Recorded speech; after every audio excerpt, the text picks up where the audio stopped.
Hey everyone, I waited to do it and it sounds like my neighbours have started doing something somewhere right over the back. But so if you can hear that, it's not me. How you all doing? Welcome back to my channel, True Crime with Jess Rose.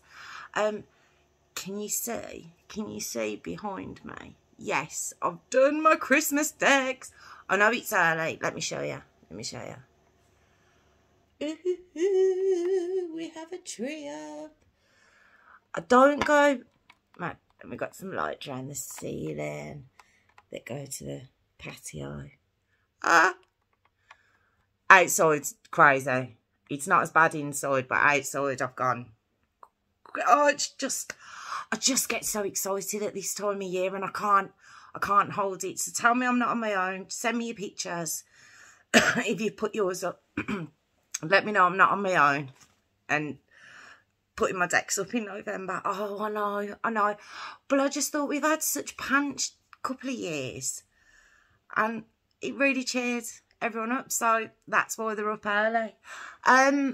Okay, the story today.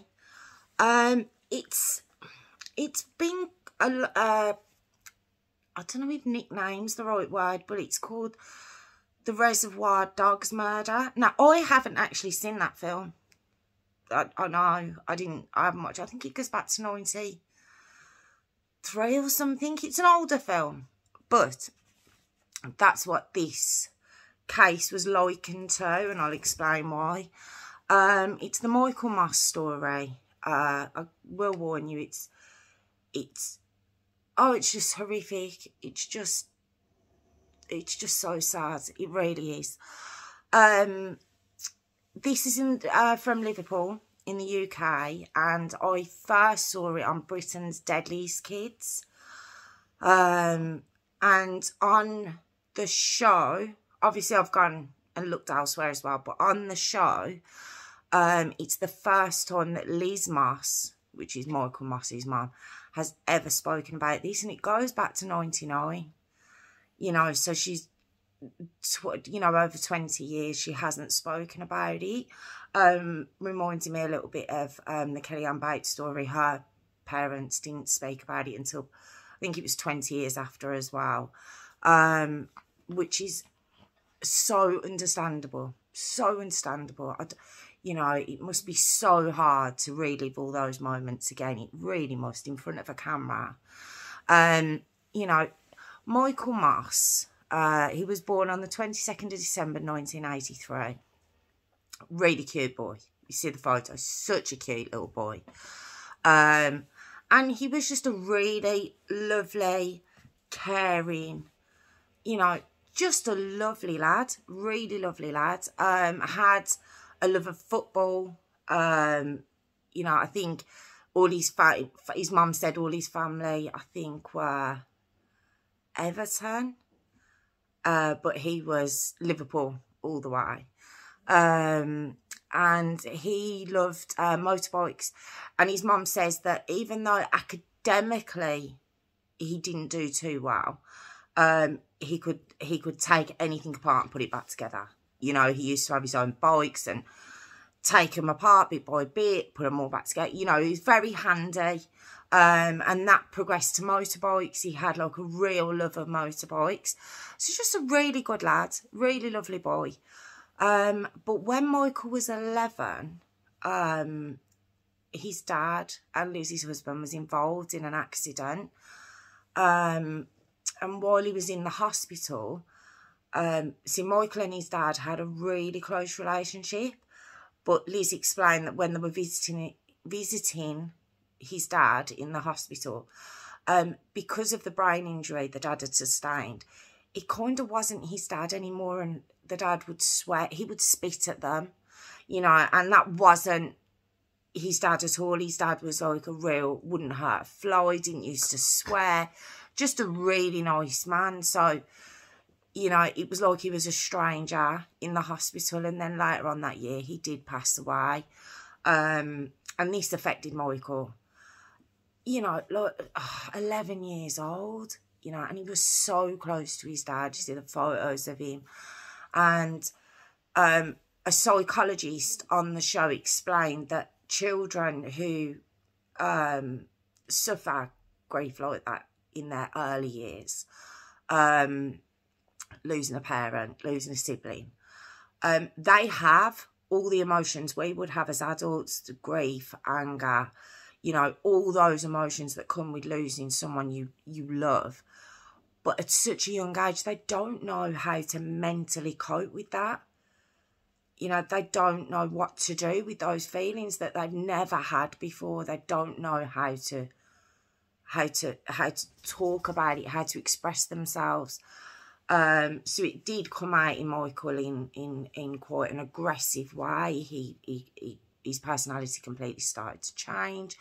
He became quite snappy. He started disrupting the class at school, to the point where eventually he was expelled from his school. So we come up to 1999. Michael's 15. Now at this point, Michael's no longer in mainstream school, and he's actually at a pupil referral unit for kids with special educational needs. Now, Michael had been diagnosed with ADD, attention deficiency disorder. I know what it is. Why can't I think? I think that's it, isn't it? But that's what he's been diagnosed with at this point in time. So he's at this school, which it said that, you know, in normal mainstream school, one teacher is to 30 kids, whereas at this referral unit, there was probably one teacher to every 7 kids. So there was a lot more one-to-one kind of thing. And he started to do really well. But at home, things started to go bad, and he started running away and stuff. And Liz started to really struggle with him, in the sense of when he was running away, she didn't know where he was. She was just really concerned about him, and she just needed a break. So as well as being at this pupil referral unit, Michael also moved into a children's home. But it was a children's home where they could kind of come and go as they pleased. You know, and it was just to give Liz a break. He could come home and see her when he wanted, but he could also kind of go off when he wanted, you know, which is quite concerning because he's only 15. I don't quite understand how that works. But after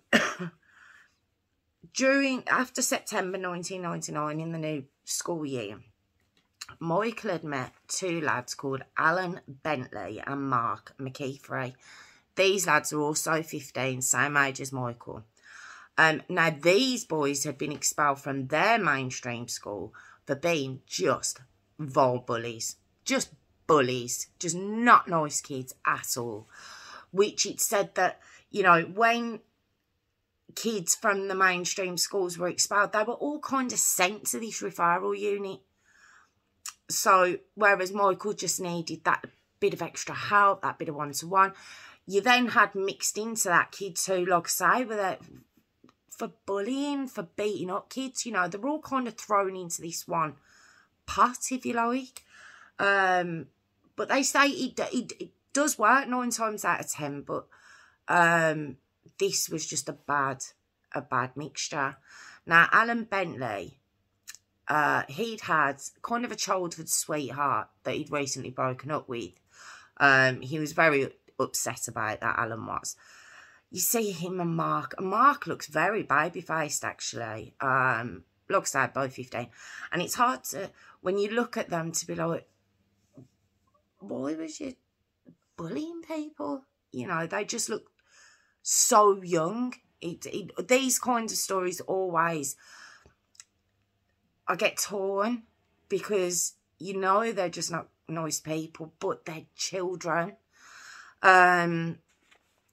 Shortly after that, a lad called Graham Neary. There is a lot of names. I'll just use their first names as we go on. But Graham Neary, also 15. He joins the school and becomes very quickly friends with Alan and Mark. Now, Graham wasn't there for bullying, but he just had behavioural issues as well. And some reason he just gravitated towards these two lads. Well, not long after this, Michael starts seeing, remember I said Alan had a childhood sweetheart who he'd recently broken up with.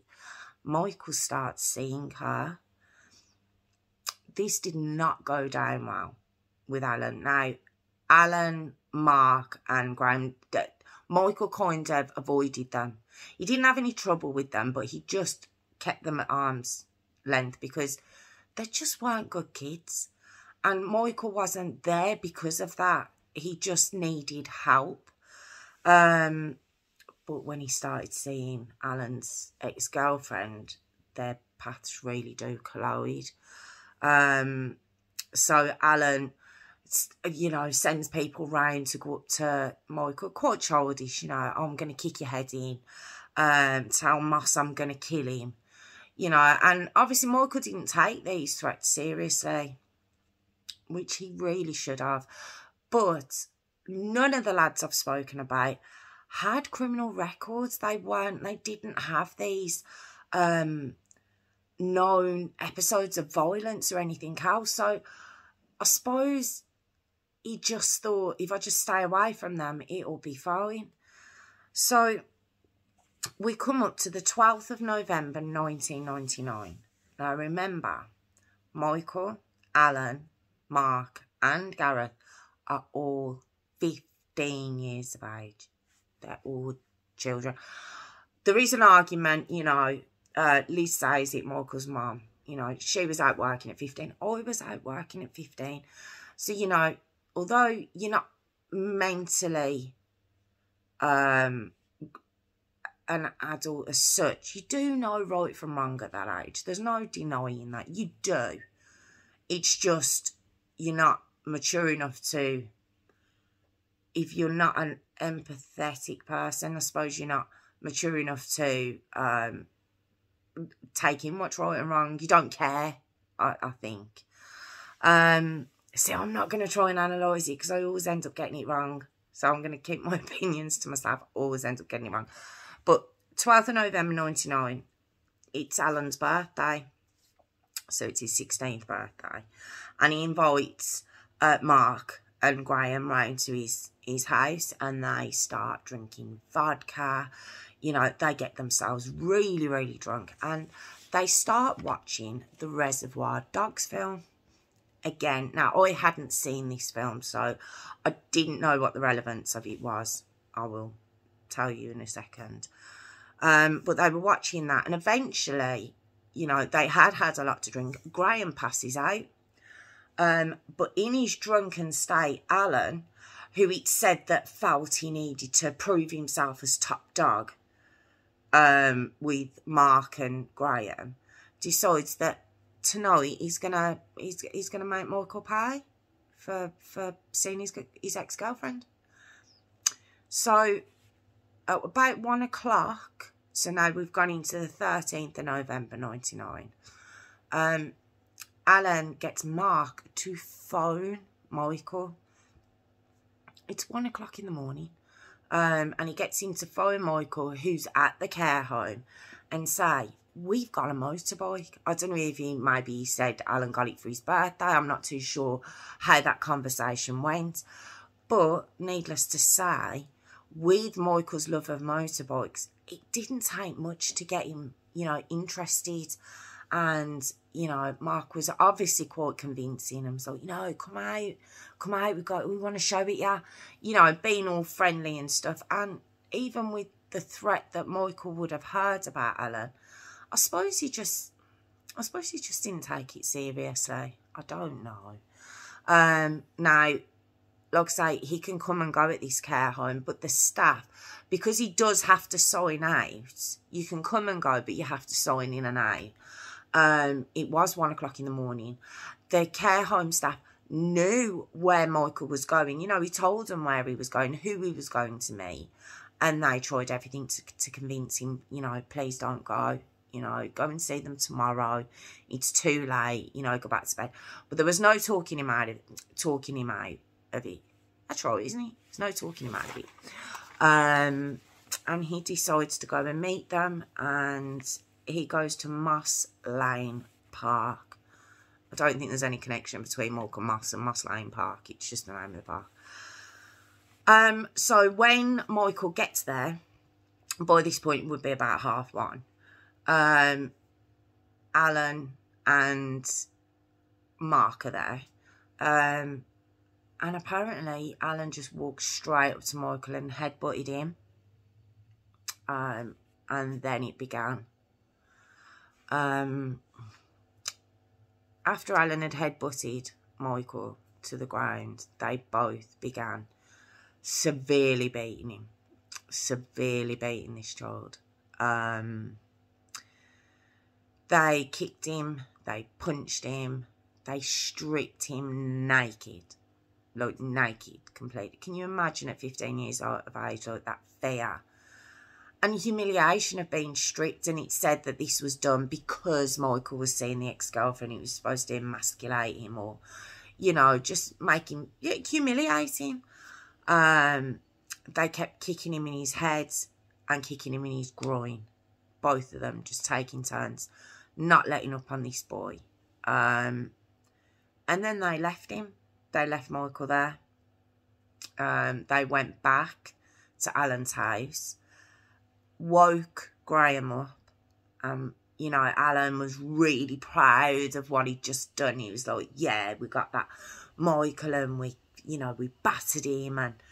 And, you know, Mark was all revved up in it as well. I think Mark, from what I can gather, he wasn't a nice lad, but I think the fact that he'd connected with Alan, it was just a very toxic meeting.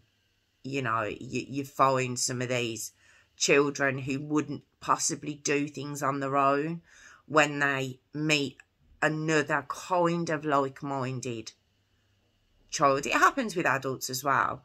You know, it can be a really bad mixture. So, yeah, Alan and Michael's bragging to Graham, you know, we did this, that and the other. So Graham, it's like, show me, I want to say. So they go back to the park where Michael's still on the ground. Now, he would have still been alive at this point. But they weren't done. Not by a long shot. They took him out onto the field, lined him up, and started to take penalties to his head, taking turns in pretending they were taking penalties with his head. They jumped two-footed off a climbing frame that was 6 foot high onto Michael's head. Then I think it was all three of them, but one of them broke a vodka bottle and began to stab Michael. Then this got me. This really got me. They started etching noughts and crosses into his back, into his skin. They were playing noughts and crosses on him with glass. And then this is the part where they say, after watching Reservoir Dogs, is what brought on this next part, where they actually tried with a shard of the glass from the bottle to cut off, like, his whole ear. And apparently that's a scene in the film. And by this point, it is said that he would have already died by this point. They can tell by the lack of blood loss by this point, I think. And Michael's cause of death was actually a broken neck.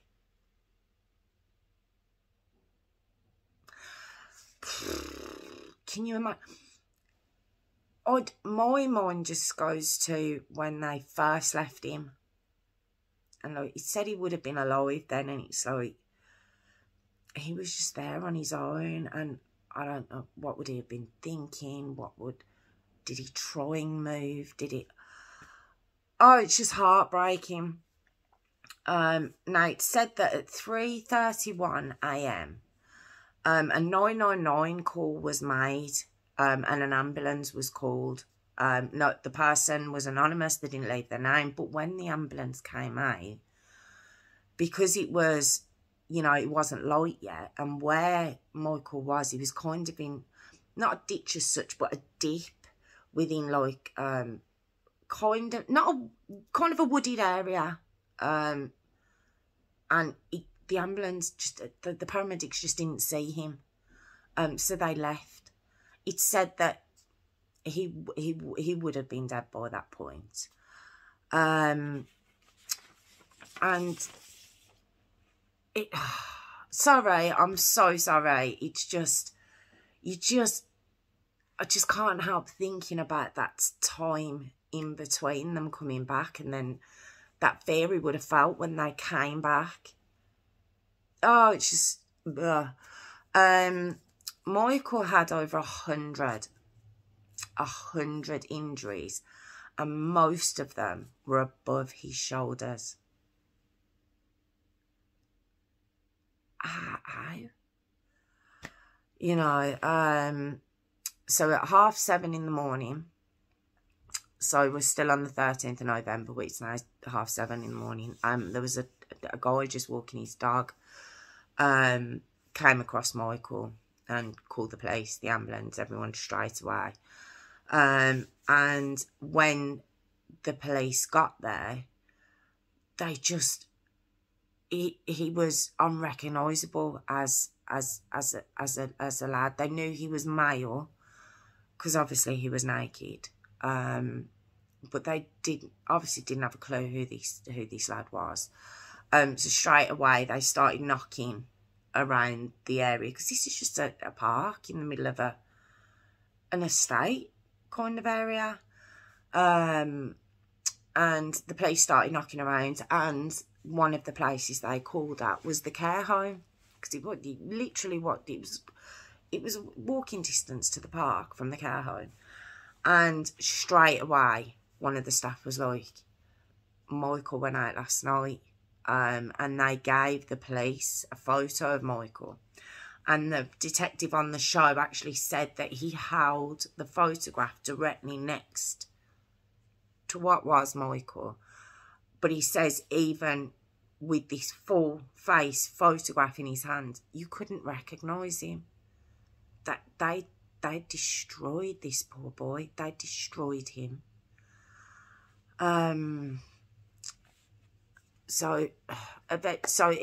Even with the photo, they couldn't ID Michael. So someone from the care home had to come over.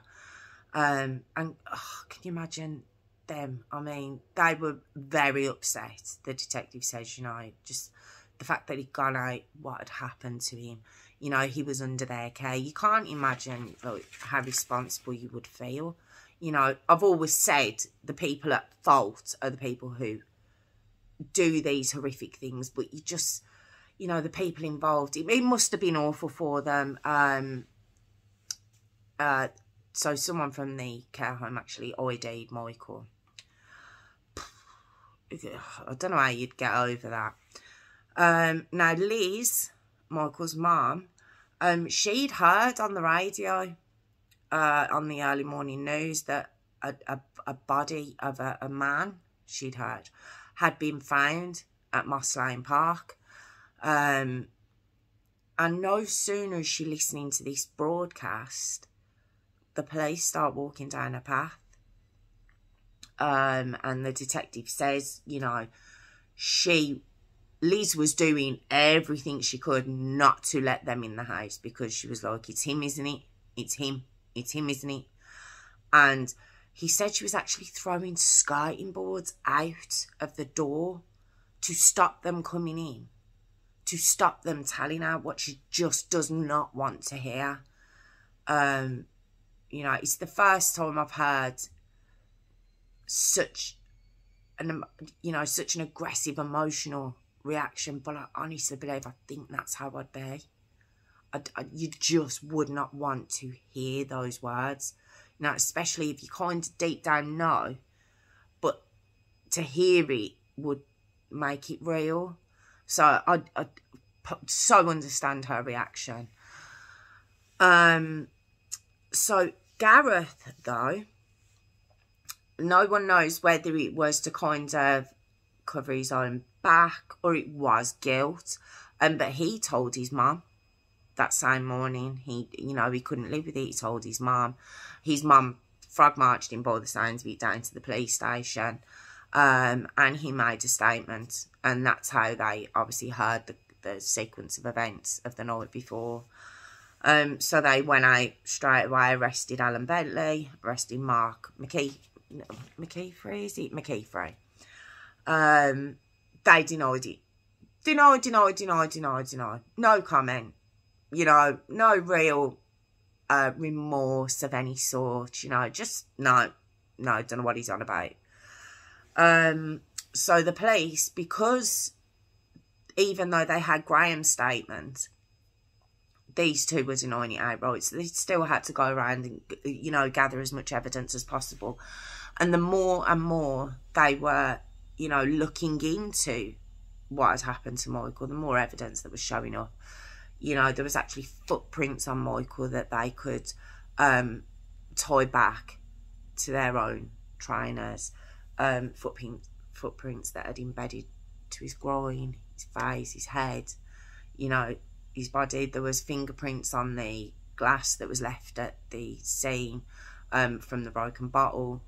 You know, they brought in the washing machines of both of them, you know, to see if they've washed their clothes. It'll be in the pipes. You know, they were determined these weren't walking away with this. You know, this detective is visibly upset. You know, even talking about it all these years later of what he saw that day, what those officers saw that day. You know, so on the 9th of July 2000, the trial begins for all three boys. And Liz says, you know, they were boys. They looked so young. You look at the photos, I mean, they look just, Alan Bentley especially, just looks evil. Evil, he does. You know, he's obviously staring down the camera when his photo's taken. But he just awful. Mark Mckeefrey looks like butter wouldn't melt. And the same really with Graham. Same really with him. They all look like, yeah, just butter wouldn't melt. So the trial begins. The defence brought up the discussion of the film. The Reservoir Dogs film, could that have had an effect on such young minds, etc., etc. So that became a discussion. And their defence, wait for it, Alan and Mark's defence anyway, was Michael had come up with a plan that they were to beat him up and he would claim compensation and they would split the money. How thick do they think people are? And obviously the jury weren't buying any of that, obviously. And on the 26th of July 2000, Alan and Mark were found guilty, showed no emotion whatsoever, and were sentenced to 10 years, which, given their age, was apparently the maximum sentence that could be given. You just, ugh. Gareth, he was found guilty on a 10-2 majority and he got 9 years. Now, whereas Alan and Mark stayed stone-faced in the dock even when this was read out, Gareth cried like a baby. Cried like a baby. You know, I'm pretty sure because he made a statement, maybe he thought he was going to get away with it. I don't know. I don't know what he was expecting. But yeah, he got 9 years. Oh, and it was found out that that phone call to the ambulance at 3:30 in the morning, Mark made that call. it's never been explained why. He denied making the call, but it was found out it was him. Some have said, was it a kind of defence? You know, we called an ambulance, we were trying to help him.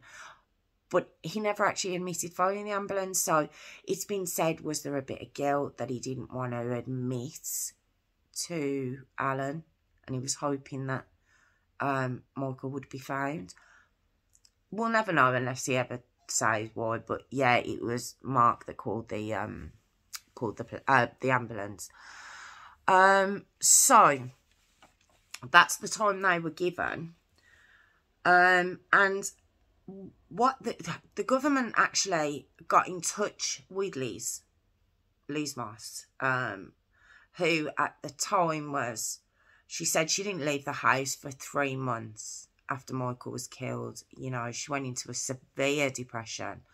You know, she was on tablet. Yeah, just everything you can try and imagine, although you can't imagine it.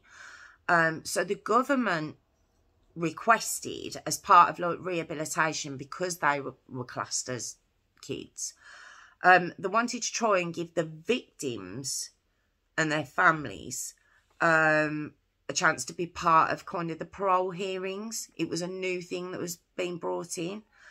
Now, after only 2 years, 2 years, Gareth decided, I've done enough of my time, and appeals his sentence. So Liz wrote an impact statement, and he was turned down. He was turned down anyway. Thank God, you know. But then 6 years after that, so we go to 2008, so he's done 8 years by now. He comes up for parole. Gareth does. Now, Liz, again, was asked to give this victim impact statement. Now, she said she was the first in the country to do this. She had no sort of, nothing to follow, you know, no experience that she could talk to somebody, like what to expect. And she said she walked into a room and there was all these people there, you know, relating to Gareth's parole hearing. And Gareth was in the room as well. But she was told she wasn't supposed to address him. She was just supposed to give her impact statement and, I suppose, walk away. She said she gave her statement, but she just couldn't help it, because he just kept his head down, and she felt he wasn't showing any remorse. And she then addressed him and says, you know, you still can't look at me, can you? Even that you can't look at me. And apparently this didn't go down very well. And it said that it actually backfired on Liz, because he broke down, showed remorse. It actually went in his favour. But Liz has said, she said they had every intention of releasing him. It wouldn't have mattered what she'd said. They'd already made their minds up, she believes, before she'd walked in the door, that Gareth was going to be released. So the fact is now they're actually all released. The last one was released in 2013. I believe that was Alan Bentley. And it said they'll be watched for the rest of their lives. You know, any sort of wrongdoing, and they'll be straight back in prison. You know, don't pass go, that kind of thing. But it's just, even 2013, it means, look, he done over his 10 years, but 13 years for what? For what they did. It wasn't just a fight that went wrong. Even after he was dead, they carried on. Like, they just didn't stop. I mean, they just had a whale of a time with this little boy. And it's just, I know they're all the same age, but, you know, there was 3 of them, and why couldn't one of them have just gone, no. And I do think, is that why Mark phoned the ambulance? Maybe he did have that slight pang of guilt, although it didn't last long, because obviously he pled not guilty. But they'll never be allowed back in Merseyside. So Liz said she'll never bump into them. She tries not to think about them anymore. And it's a really sad what she says. She says, I can't wait to be with him, as in Michael. Then I'll have peace. And I just thought, oh, it's just so sad. She said she wants to stay around. She's got grandchildren now. She wants to stay around for a bit longer. She doesn't want to go now, but she says once she's with Michael, she'll have peace. But at the moment, he's with his dad. It's just heartbreaking because you can see she's a strong woman. You can see in her interview, she's a strong, outspoken, proud woman. And, it's like they broke this woman. They broke the family. It's just, I think just how far they went, I think was just most upsetting about this story. So yeah, that was the story of Michael Moss. Just awful, awful, awful case. And if you do want to have a look at it, like I say, it was on Britain's Deadliest. Britain's Deadliest Kids. I think it's on a channel called Quest, I think. And obviously you can find other bits and bobs about the story. I haven't found anything else about the actual three themselves. To be honest, I didn't want to. I didn't want to. I just hope they just go into a hole and just lie low and no one hears from them again. It's what I really hope. But, yeah, I just hope Liz does find peace. But she said the only way she can is when she goes to Michael. So, yeah, just such a sad story. So thank you so much for joining me. If you've got any comments, pop them in the box. In the box, in the comments, in the box. If you could pop a like or if you could subscribe, I'd really appreciate it. And if you have been a little bit crazy and put your Christmas decks up in November, throw us a picture. Let me know I'm not on my own. Let me know I'm not alone in this craziness. So thank you all so much. I really do appreciate it. I appreciate all my new subscribers. And I will be back soon. Thank you so much. See you soon.